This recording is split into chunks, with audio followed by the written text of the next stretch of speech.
In this video, we're going to use our grid of points to look at the way that Grasshopper handles data. So we're going to be talking about trees and lists. So Grasshopper, any component is housing data, and it's housing it in a way that Grasshopper just calls a list.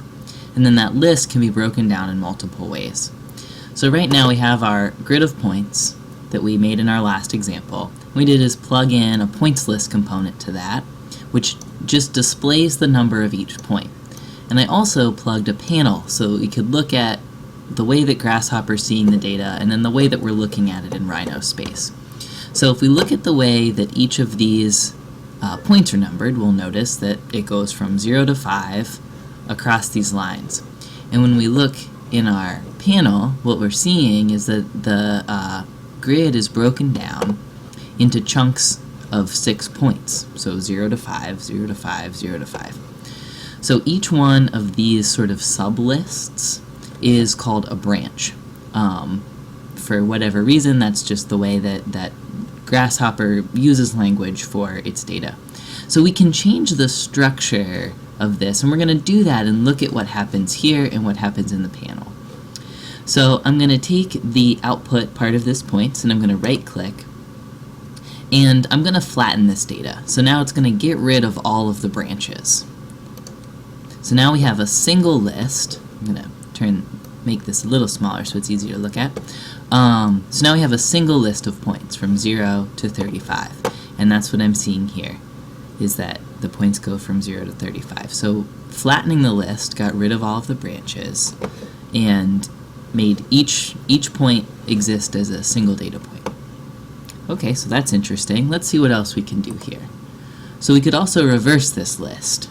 So let's keep it flat right now and reverse it and see what happens.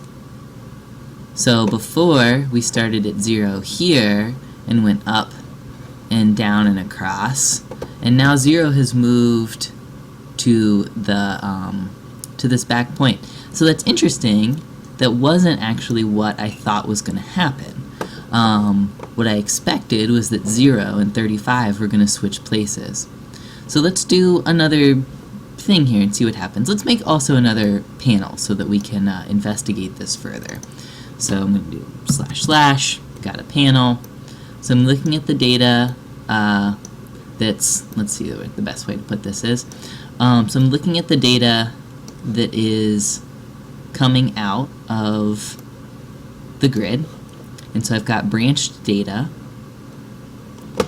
and then I flattened it and reversed it over here. And so what I'm guessing happened is that the reverse happened first, and then the flatten. So it was actually just reversing the branches. So let's try removing our flatten here. Okay, so yep, so the reverse is just switching the order of these lists. Let's try flattening our data before it goes to the points component. So now this is flat here, and then it's reversed afterwards. So now we did see the switch of the 0 to the 35. So the order that this list management happens can make a difference in the output. So let's go ahead and remove these again. So right-click, turn off the flatten, right-click, turn off the reverse. So let's look at our other options in here. So we'll go ahead and go where we're coming out. So right-click. So we can also graft the list. And what's happening then is it's taking every single data point and making it its own branch. So in this case, our entire grid turns into zeros. And the reason that is that with each data point being its own branch, the way that it's then numbered is just 0. Okay, so that was interesting. Let's see what else we can do here. We could also simplify our data. And so what that is doing is actually just changing the branch numbering system. And since our output here with our points isn't affected by the way that the branches were numbered, that doesn't affect that. So where we noticed that was that this was a sort of like 3-digit explanation of the branch, and this just turned it into a single digit.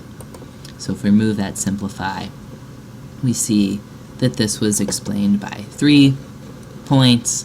When we put in the simplify, it's explained by only 1 point. So let's do another experiment. Let's say that I want my points, instead of being numbered this way, I want them to be numbered this way. So let's think about what we could do for that. So what I want to do here is actually to flip the relationship between the sort of branches and the data. So I'm going to go ahead and double click, and I'm going to start typing flip. And what I want to do here is flip matrix. So it says flip a matrix-like data tree by swapping rows and columns. So I suspect that that's going to change the point numbering system in the way that I want. So I have this component. I'm going to remove this, simplify. I'm going to take the output here, plug that in, and then plug that into this point component and see what happens. So that did exactly what I was expecting. So rather than the zeros being along this line and our data running this way, our zeros have flipped this way and our data runs that way. So if I then wanted perhaps the zeros to be running from this direction this way, I could do a reverse, and now my zeros are going this way. And if I wanted that data to go from 0 to 35 across here, I could also flatten it.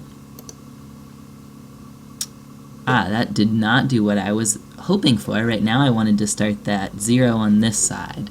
So let's think about if there's a way that we could do that. I suspect that if I reverse the data before the flip, I'll be able to move this 0 position. Let's see what happens. Let's go ahead and reverse this data. Yep.